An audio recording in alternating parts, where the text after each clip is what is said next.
നമസ്കാരം. യമൻ പൗരന്റെ കൊലപാതക കേസിൽ മാപ്പപേക്ഷയ്ക്കുള്ള ചർച്ചകൾ വഴിമുട്ടിയതോടെ ജയിലിൽ കഴിയുന്ന മലയാളി നഴ്സ് നിമിഷപ്രിയയുടെ വധശിക്ഷ നടപ്പാക്കാൻ യമൻ പ്രസിഡന്റ് അനുമതി നൽകി. 1 മാസത്തിനകം വധശിക്ഷ നടപ്പാക്കുമെന്നാണ് സൂചന. കൊല്ലപ്പെട്ട തലാൽ അബ്ദു മഹദിയുടെ കുടുംബവുമായും അദ്ദേഹം ഉൾപ്പെടുന്ന ഗോത്രത്തിന്റെ തലവന്മാരുമായും മാപ്പപേക്ഷയ്ക്കുള്ള ചർച്ചകൾ എങ്ങുമെത്താതെ വന്നതോടെയാണ് പ്രതിസന്ധി ഉടലെടുത്തത്.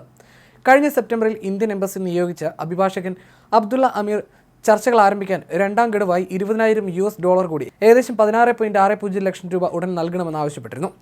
ഈ തുക കൈമാറിയാൽ ചർച്ചകൾ തുടങ്ങുമെന്ന് അറിയിച്ചതോടെയാണ് മോചന ശ്രമം നിലച്ചത്. ആദ്യ ഗഡുവായി $19,871 ചെക്ക് ഇന്ത്യൻ വിദേശകാര്യ മന്ത്രാലയം വഴി കഴിഞ്ഞ ജൂലൈ 4 അഭിഭാഷകന് കൈമാറിയിരുന്നു. ആകെ $40,000 ചർച്ചകൾ ആരംഭിക്കാൻ വേണ്ടതെന്നും ഇത് രണ്ടാം ഗഡുവായി നൽകണമെന്നും തുടക്കത്തിലെ വ്യക്തമാക്കിയിരുന്നു എന്ന നിലപാടിലായിരുന്നു അഭിഭാഷകൻ. ആദ്യ ഗഡു തുക വിവിധ പ്രദേശങ്ങളിലെ ജനകീയ പിരിവ് വഴി ശേഖരിച്ചതായിരുന്നു. ഈ തുക ഏത് രീതിയിലാണ് വിനിയോഗിച്ചത് എന്നറിയാതെ എങ്ങനെയാണ് അടുത്ത ഗഡു ശേഖരിക്കുക എന്നതാണ് ധനശേഖരണത്തിന് മുൻകൈയെടുത്ത സേവ് നിമിഷപ്രിയ രാജ്യാന്തര ആക്ഷൻ കൗൺസിലെ പ്രവർത്തകർ ചോദിക്കുന്നത്.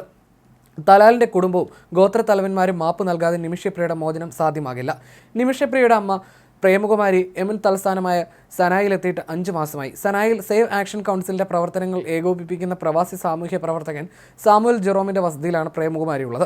യമനിലെ പരമോന്നത കോടതി വധശിക്ഷ ശരിവെച്ചതോടെ തൻ്റെ ജീവൻ രക്ഷിക്കാൻ എത്രയും വേഗം ഇടപെടണമെന്നാവശ്യപ്പെട്ട് മലയാളി നഴ്സ് നിമിഷപ്രിയ ജയിലിൽ നിന്ന് രാഷ്ട്രപതിക്കും പ്രധാനമന്ത്രിക്കും സ്വന്തം കൈപ്പടയിൽ കത്തെഴുതിയിരുന്നു. ഞാൻ നിമിഷപ്രിയ ഈ യമൻ ജയിലിൽ നിന്നും എൻ്റെ ജീവൻ രക്ഷിക്കാനായി സഹായിക്കുന്ന വിദേശത്തും സ്വദേശത്തുമുള്ള ഓരോ ബഹുമാനപ്പെട്ടവർക്കും, പ്രത്യേകമായി സേവ് നിമിഷപ്രിയ ഇൻ്റർനാഷണൽ ആക്ഷൻ കൗൺസിലിൽ ചേർന്ന് പ്രവർത്തിക്കുന്നവർക്കും എൻ്റെ ഹൃദയം നിറഞ്ഞ നന്ദി രേഖപ്പെടുത്തുന്നു. 2022 സെപ്റ്റംബറിലെ ആ കത്തിൻ്റെ തുടർച്ചയായിട്ടുള്ള പ്രവർത്തനങ്ങളാണ് ഇപ്പോൾ save Nimisha Priya international action council തുടർന്നു പോരുന്നത്. ബിസിനസ് പങ്കാളിയായിരുന്ന യമൻ പൗരൻ തലാൽ അബ്ദു മഹദിയുടെ മരണത്തിൻ്റെ പേരിലാണ് നഴ്സായിരുന്ന നിമിഷപ്രിയയ്ക്ക് വധശിക്ഷ വിധിച്ചിരിക്കുന്നത്. ഒരു നിമിഷം നേരത്തെ ചിന്ത കൊണ്ട് മാറിമറിഞ്ഞു പോയതാണ് നിമിഷപ്രിയയുടെ ജീവിതം.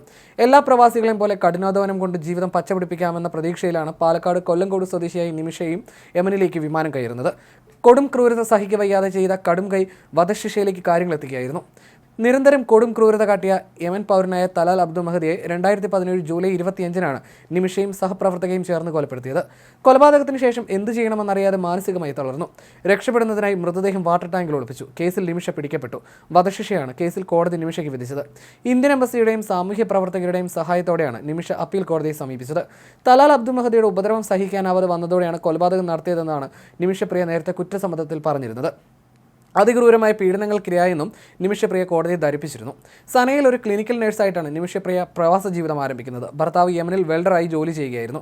എന്നാൽ ഇരുവരുടെയും കുറഞ്ഞ ശമ്പളവും 1.5 വയസ്സുള്ള മകളുടെ ഭാവിയും ഒക്കെ നോക്കി 2014 ഏപ്രിലിൽ നിമിഷയുടെ ഭർത്താവ് ടോമി തോമസ് മകളെയും കൂട്ടി നാട്ടിലേക്ക് തിരികെ വന്നു. 2014 നിമിഷ കൊല്ലപ്പെട്ട തലാൽ അബ്ദു മഹദിയുമായി പരിചയപ്പെടുന്നത്.